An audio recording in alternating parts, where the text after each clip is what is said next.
Selamat datang kembali di channel Rizky Sajalah, channel podcast online yang bisa merubah harimu jauh lebih bermakna.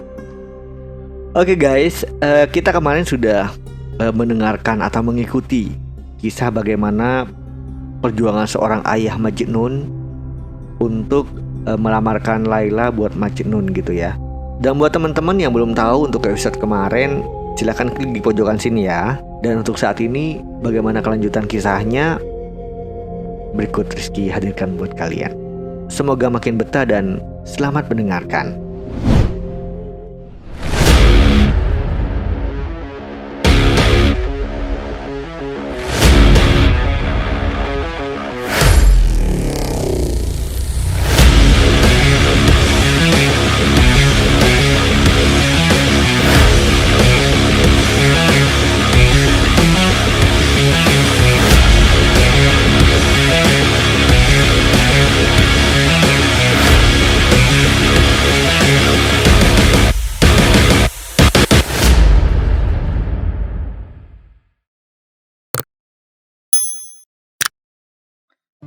Cinta sejati adalah sesuatu yang nyata, dan api yang menjadi bahan bakarnya akan menyala selamanya, tanpa sebuah awalan dan tanpa sebuah akhiran. Api cinta sejati yang menyala di jiwanya bagaikan obor yang terus menyala hingga akhir hayatnya.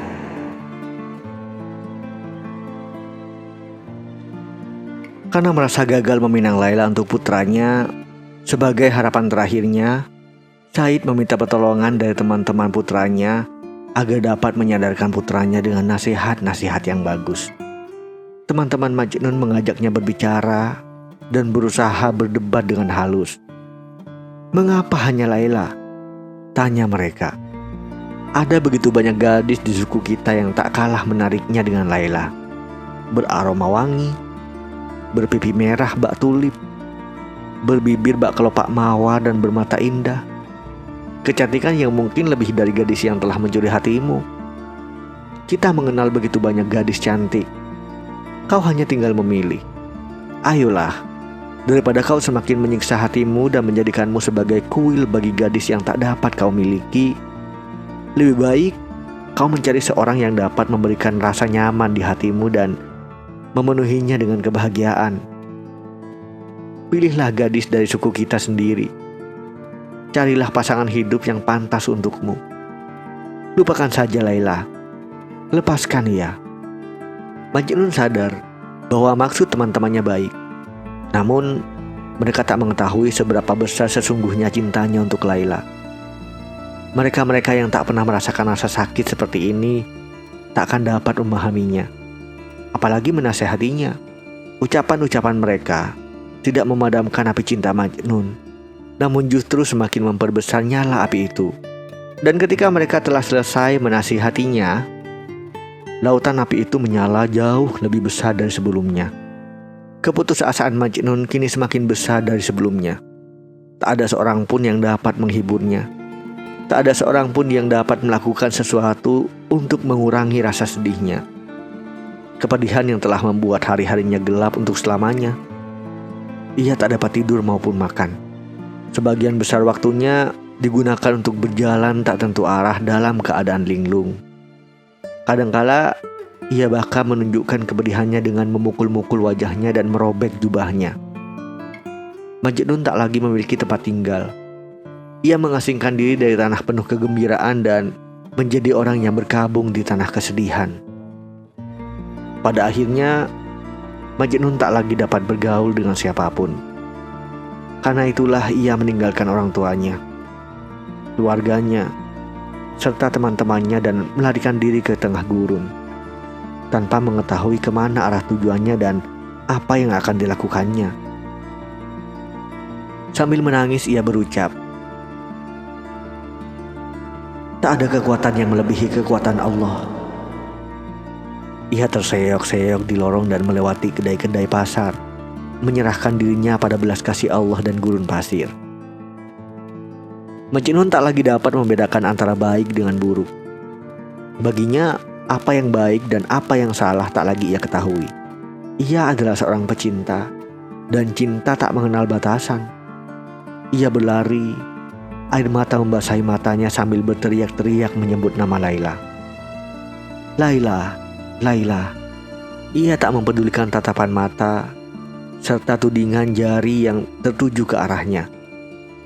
Ia memang tak melihat mereka dan juga tak mendengar teriakan serta cemooh mereka.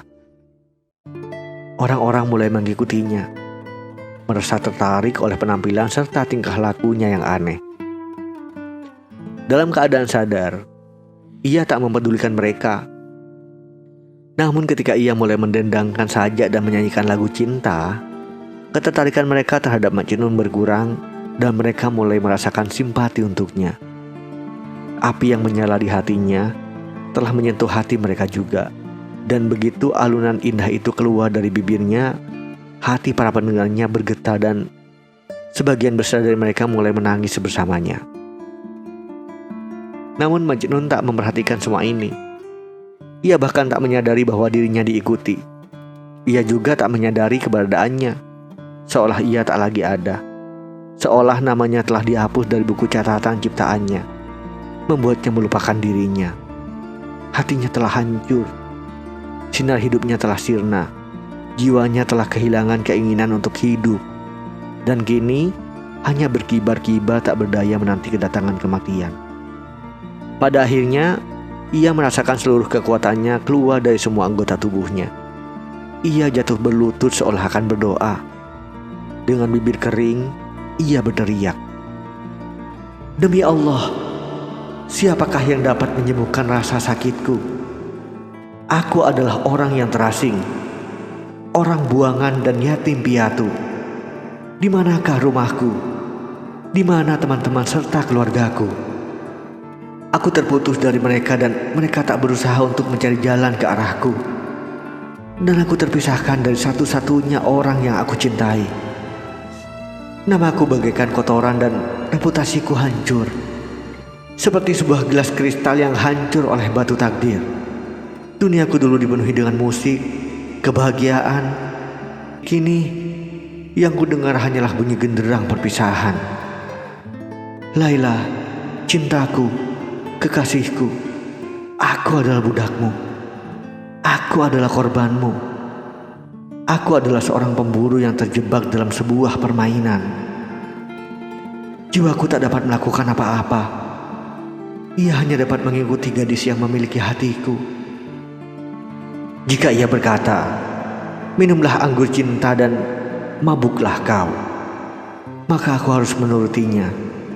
Jika ia berkata, jadilah mereka hasratmu, siapa yang harus kutentang? Tak mungkin seorang pria gila seperti Majnun akan dapat ditaklukkan. Jadi jangan coba melakukannya. Harapan apa yang dimiliki oleh hati yang hancur seperti hatiku? Satu-satunya harapanku hanyalah bumi akan terbuka lebar dan menelanku bulat-bulat. Atau halilintar akan menyambar melalui surga dan menghantamku hingga mati. Tak adakah yang bersedia menyerahkanku kepada tangan malaikat maut? Tak adakah yang ingin menyelamatkanku dari diriku sendiri dan juga menyelamatkan dunia dari kegilaanku? Karena aku sudah benar-benar gila. Aku adalah orang yang canggung. Aku adalah iblis yang menyamar menjadi manusia. Aku hanyalah rasa malu bagi keluargaku dan onak dalam sukuku. Dengan menyebutkan namaku saja dapat membuat siapapun yang mengenalku akan menggantung diri mereka dengan rasa malu. Siapapun bisa menumpahkan darahku. Kunyatakan hal itu sah untuk dilakukan, karena aku adalah orang yang berada di luar perlindungan hukum. Oleh karena itu, siapapun yang membunuhku takkan dianggap bersalah.